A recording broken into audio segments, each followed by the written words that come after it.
أرض واشنطن لي، أما منزل دبي لك، وعليك أن تعطي أختك الشاليه على سواحل هاواي. ربما هو حصر إرث يجريه أبناؤك يوما ما من أمام الشاشات، أو هم يرتدون نظارات وكاسكيت للعالم الافتراضي. فكل هذا سيحدث قريبا بفضل ميتافيرس من دون أن يغادر أحد منهم منزله الواقعي. لكن من أجل كل هذا أنت بحاجة إلى تملك أراضٍ افتراضية لتورثها لأبنائك في مكان ما على الكوكب الافتراضي الموازي، حيث ستقضي ما تبقى من حياتك تركب السيارة في شوارع لندن، ثم تشاهد الحياة من خلف شبابيك اليابان، قبل أن تشتري عطورك وثيابك من باريس لتحضر حفلاتك في لاس فيغاس. هذا ربما كله سيتحقق إن كنت اليوم قادراً على عقد صفقات عقارية وشراء أراضٍ افتراضية عبر منصات اقتحمت عالم المضاربات العقارية في ميتافيرس، التي باتت تتطور بسرعة فائقة بعد أن أعطى فيسبوك عبر ميتا دفعة ضخمة لهذا العالم. حتى أن تقارير تحدثت عن بيع آلاف العقارات والأراضي داخل الميتافيرس تجاوزت قيمة بعضها عشرات ملايين الدولارات، بعد أن تخطى سعر المتر المربع في بعض المناطق 4000 دولار. فبدأ مشاهير ونجوم مجتمع وسياسة وفن ورياضة يشترون أراضيهم الافتراضية،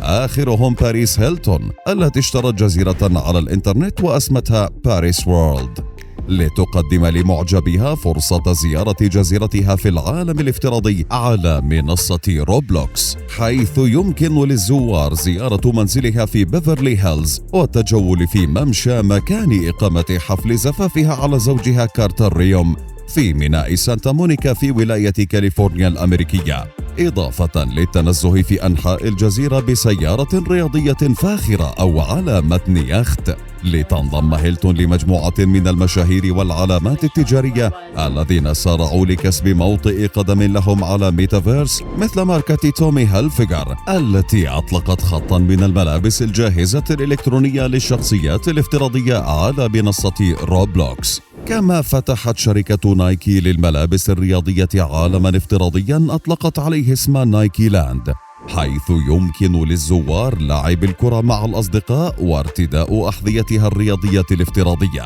في حين أقام عازف الراب ليل ناس إكس وترافيس سكوت حفلات موسيقية أمام الملايين من الجماهير الافتراضية.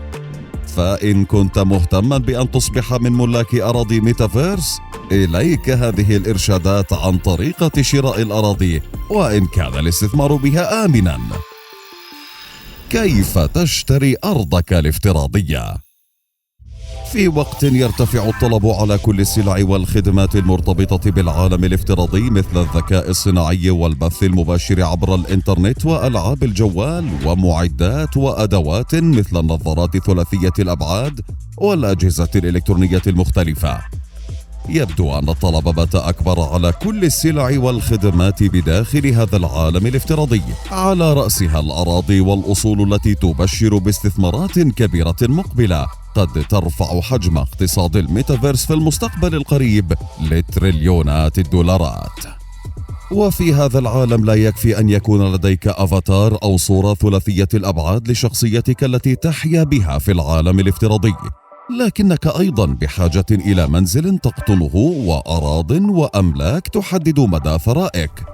وهو ما بدأ به البعض بالفعل، حيث توجد الآن 5 شركات تبيع الأراضي في العالم الافتراضي، بينها شركة ديسنترالاند التي باعت خلال أيام عقارات وأراضٍ داخل العالم الافتراضي بملايين الدولارات وبسعر للمتر المربع تخطى أحيانا 4000 دولار. كان آخرها شراء شركة كندية مساحة أرض بقيمة 2.4 مليون دولار في صفقة هي الأكبر من نوعها في منصة ديسنترالاند. كما باعت شركة ديسنترالاند أراضٍ لمعارض شركة سوث بيز التي تعد واحدة من أشهر شركات المزادات الفنية والمجوهرات والقطع الأثرية. حتى شركة باينانس اشترت أيضا أرضا من شركة ديسنترالاند وأسست عليها مكتبا لموظفيها، حيث يمكن أن يلتقون ويعملون. كما خصصت ديسنترالاند أراضٍ يمكن شراؤها لإنشاء لوحات إعلانية على طرق داخل الميتافيرس لتأجيرها مقابل رسوم لصالح الغير. ومن خلال شراء الأراضي الافتراضية يمكن لصانعي الموسيقى والمغنين والفرق الموسيقية بناء مسارح لهم للقاء مع جمهورهم من المستخدمين، مثل ما فعل المغني جاستن بيبر قبل فترة قصيرة، حيث تعد شركة ديسنترالاند بيئة افتراضية على الإنترنت يمكن لمستخدميها شراء أراضٍ وزيارة مبان والتجول والتعرف على أشخاص رمزيين.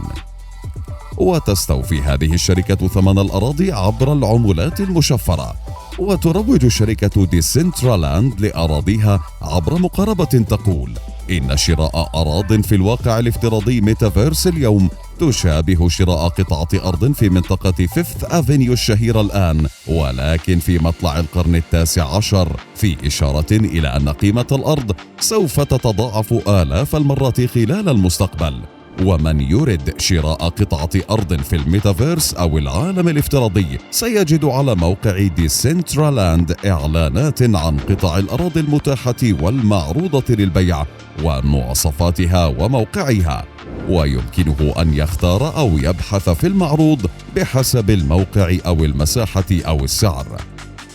وحاليا تبلغ قيمة أقل قطعة أرض معروضة للبيع لدى ديسنترالاند 3980 مانا، وهي عملة مشفرة مستخدمة لشراء الأراضي الافتراضية، وتبلغ قيمتها حاليا $2.70 للمان الواحد، ما يعني أن أقل قطعة أرض متاحة في العالم الافتراضي قيمتها نحو $10,000.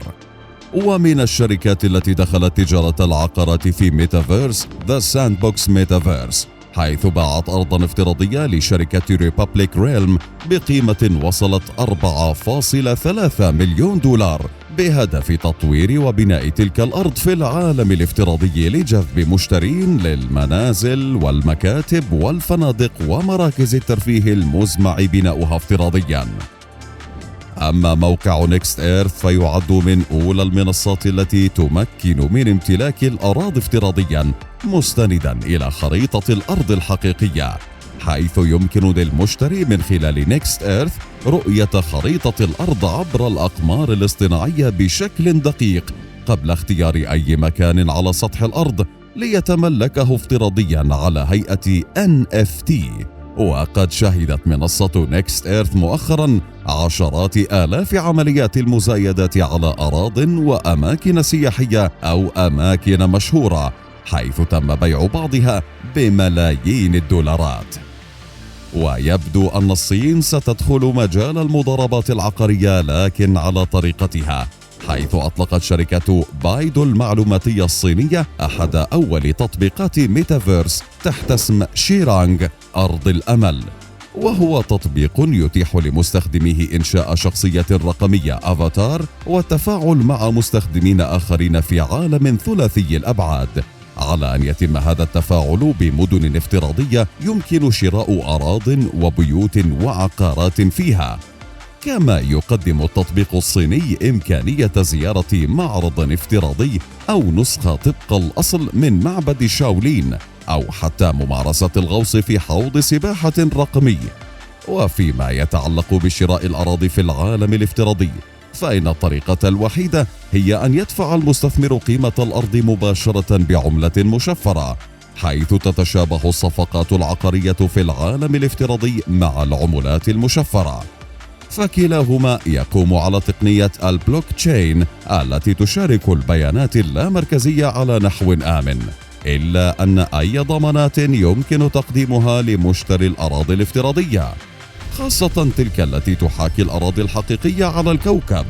فليس هناك أي جهة حتى اليوم تستطيع ادعاء تملك صكوك هذه الأراضي الافتراضية،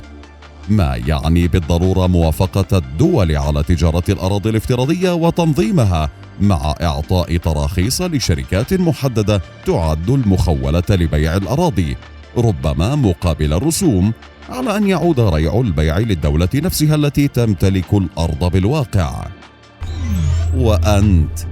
هل تعتقد أن شراء أراضٍ افتراضية على ميتافيرس سيغير من حال تملك الأراضي؟ أم أنك تعتقد أن الفقير هنا سيبقى فقيراً هناك، والغني هنا سيزداد ثراءً هناك؟